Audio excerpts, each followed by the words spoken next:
Plus, the Australia government set to levy the first tax on pollution in the Asia Pacific. All eyes on the affected industries. Can they do well by doing good? The first tax on pollution in the Asia Pacific region is looming as the Australian government makes major strides toward carbon trading. Australia wants to impose a carbon tax on 500 of the country's biggest polluters from next July. With the additional costs hitting many industries, can businesses do well by doing good? Chinese Asia's Rachel Kelly tells us more in this week's Eco Ventures.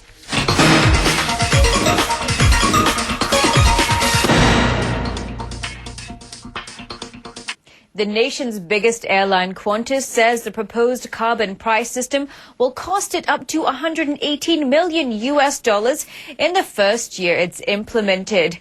As a result, Qantas says the price of a single domestic flight will increase on average by about $3.60.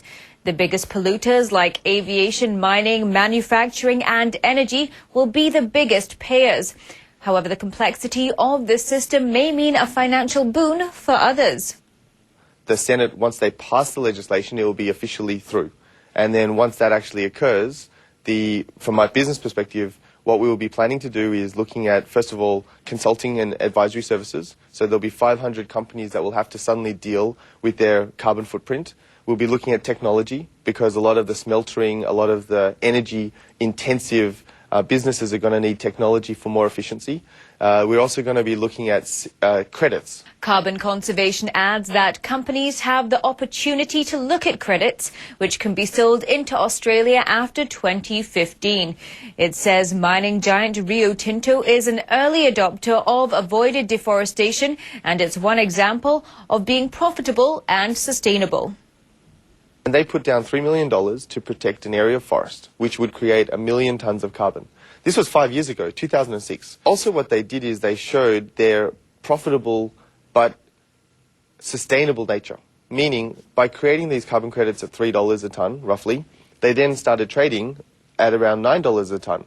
So by being an early mover, they actually netted potentially a paper profit of $6 million whilst protecting a forest and also reducing their carbon footprint.